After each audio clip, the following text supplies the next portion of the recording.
সবাইকে আন্তরিকভাবে স্বাগতম। আজকে আমরা আলোচনা করব পার্টস অফ স্পিচ নিয়ে।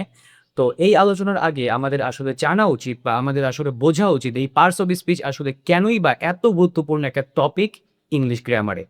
তো আসলে আমাদের একাডেমিক ষষ্ঠ থেকে সপ্তম শ্রেণীতে আমাদের ইংরেজি সেকেন্ড পার্টে সরাসরি পার্টস অফ স্পিচ থেকে ৫ মার্কের প্রশ্ন হয়ে থাকে।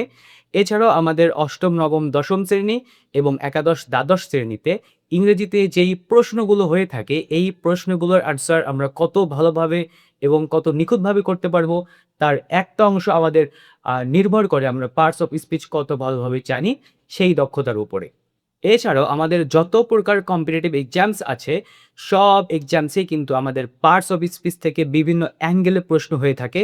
তো আমরা খুব সহজেই বুঝতে পারতেছি যে পার্টস অফ স্পিচ আমাদের আসলে কেন এত গুরুত্বপূর্ণ এবং কেনই বা এইটা আমাদের একদম বেসিক থেকে আমাদের স্টার্ট করা উচিত।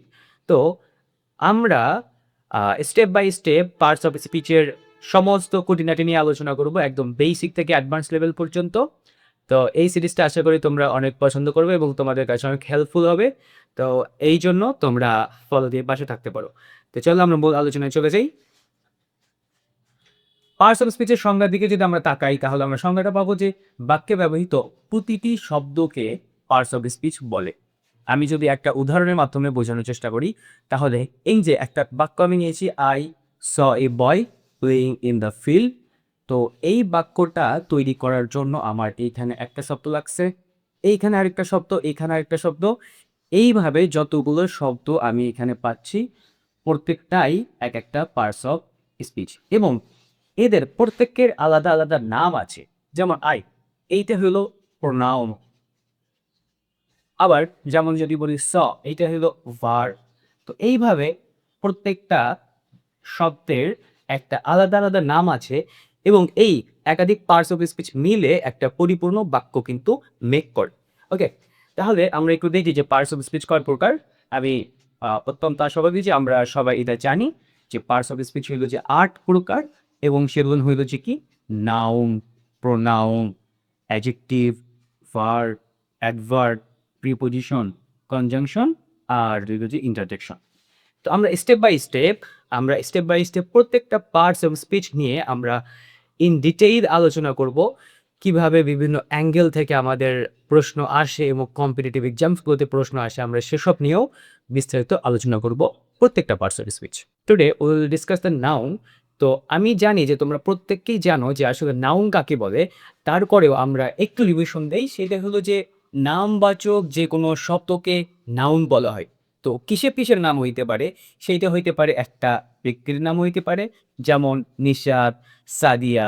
ব্যক্তির নাম, মানুষের নাম। তো এই যে নিশাত দ্বারা একজন মানুষের নাম বুঝি আমরা, তো এটাকে আমরা বলবো নাউন। এইরকম হইতে পারে একটা বস্তুর নাম, অর্থাৎ যার প্রাণ নেই, যেমন বুক, বই একটা বস্তুর নাম, পেন, কলম একটা বস্তুর নাম।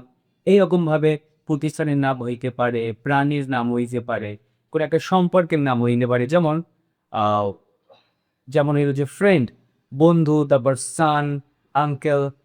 ওয়েল, তো তারপরে দেখো গুণের নাম হইতে পারে, যেমন অনেস্টি, সততা, ব্রেভারি মানে সাহসিকতা। ওকে, তো এইরকম ভাবে যে কোনো কিছুর নাম বোঝালেই সেটাকে নাউন বলা হয়। তো এই নাউন সম্পর্কে আমরা আরো কিছু জিনিস আমরা মনে রাখবো, আমরা পড়ার চেষ্টা করব। সেটাই হলো, দেখো চোখ দিয়ে যা দেখা যায়, চোখ দিয়ে যা দেখা যায় তা সবই নাউন, তা সবই নাউন। তো তুমি একটু খেয়াল করে দেখো, তুমি জাস্ট এই বিষয়টা মাথায় রাখবা যে হয়তো চোখ দিয়ে যা দেখা যায়, চোখ দিয়ে তুমি যা কিছু দেখতে পারবা তার সবই নাও। তুমি একটু খেয়াল করে দেখো তোমার আশেপাশে তুমি চোখ দিয়ে যা কিছু দেখতে পারতেছো, প্রত্যেকটারই একটা করে নাম আছে এবং প্রত্যেকটাই হলো নাউন। তো চোখ দিয়ে দেখা যাচ্ছে, তাহলে এই জিনিসগুলোকে আমরা কোন পার্টস অফ স্পিচ বলবো? আমরা বলবো নাউন। ওকে, তুমি আরেকটা খুব সিম্পল এবং ইফেক্টিভ ওয়েতে তুমি নাউন আইডেন্টিফাই করতে পারো। সেটা হলো কিরকম, ধরো কথা আমার হাতে একটা মার্কার আছে। তো আমি এখন এই মার্কারটা হাতে নিয়ে বলতেছি যে এটার নাম কি, উত্তরে আমি পাচ্ছি এটার নাম হইলো মার্কার। তো এরকম ভাবে যদি আমি বলি আমার হাতে একটা ঘড়ি আছে, তো আমি এখন বলতেছি যে এটার নাম কি? উত্তরে আমি পাবো এইটা একটা ঘড়ি। তার মানে এই যে নাম আছে, উত্তরে নাম পাচ্ছি, তার মানে এই মার্কার, এই ঘড়ি, এই শার্ট বলো, হ্যাঁ, এই সবকিছুই কিন্তু হবে আমার হবে নাউন। ওকে? তো দেখো এইবার আরেকটা জিনিস আমরা একটু খেয়াল করে দেখি। আমি এইখানে বলেছি যে এই চোখ দিয়ে দেখা যায় সবকিছুই হবে কি নাউন। ওকে? তো এইবার আরেকটু একটু নোট করে রাখো। সেটা হলো সব নাউন চোখ দিয়ে দেখা যায় না।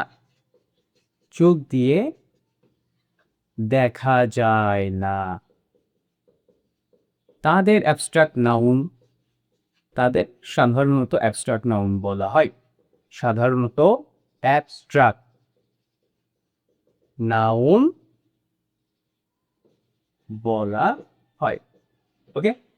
তো আমরা যখন নাউন নিয়ে ইন ডিটেইল আলোচনা করব, তখন আমরা প্রপার নাউন থেকে শুরু করে অ্যাবস্ট্রাক্ট নাউন সবকিছু আমরা আলোচনা করব ইন ডিটেইল। তো আজকে শুধুমাত্র আমরা একটা বেসিক ধারণা নিচ্ছি যে পার্টস অফ স্পিচ কাকে বলে, কয় প্রকার। তো এট এ গ্ল্যান্স আমরা সমস্ত পার্টস অফ স্পিচ নিয়ে একটু বেসিক আলোচনা করব। সো এই বেসিক আলোচনা করার শেষ পরে বেসিক আলোচনা শেষ করে আমরা কিন্তু সব টপিকগুলো ইন ডিটেইল আলোচনা করব এবং সমস্ত টাইপের কোয়েশ্চেনস আমরা অ্যানালাইজ করার চেষ্টা করব। তো দেখো এইখানে বলা হচ্ছে যে যেই নাউনগুলোকে কি করা যায় না, চোখ দিয়ে দেখা যায় না, তাদের কি বলা হচ্ছে অ্যাবস্ট্রাক্ট নাউন। যেমন খেয়াল করে দেখো, আমি যদি একটা বাক্য লিখি যে he is an honest man, এর মানে হলো যে তিনি একজন সৎ লোক। তিনি একজন সৎ লোক।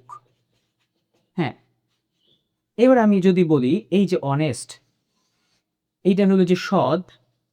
এবার আমি যদি বলি সততা, সততা, অনেস্টি মানে সততা। এইবার আমাকে একটু বলো তো, অনেস্টি মানে হলো যে সততা, এই লোক হইল সৎ, এই লোক এই যে ম্যান, ম্যান এটা হলো নাউন। আমরা এই ম্যানকে এই ওনাকে আমরা দেখতে পারবো, কিন্তু তার সততা এইটাকে আমরা দেখতে পারবো? এইটা কিন্তু তার চোখ দিয়ে দেখা যাচ্ছে না। তো এই টাইপের নাউনগুলো সাধারণত অ্যাবস্ট্রাক্ট নাউন হয়। আমরা এগুলো ইন ডিটেইল পরে আলোচনা করব। তো এই ছিল আজকের মতো। আমরা নেক্সট পার্টে আমরা প্রোনাউন নিয়ে আলোচনা করব। দেন আমরা স্টেপ বাই স্টেপ সমস্ত পার্টস অফ স্পিচ আমরা আলোচনা করে শেষ করে দেব।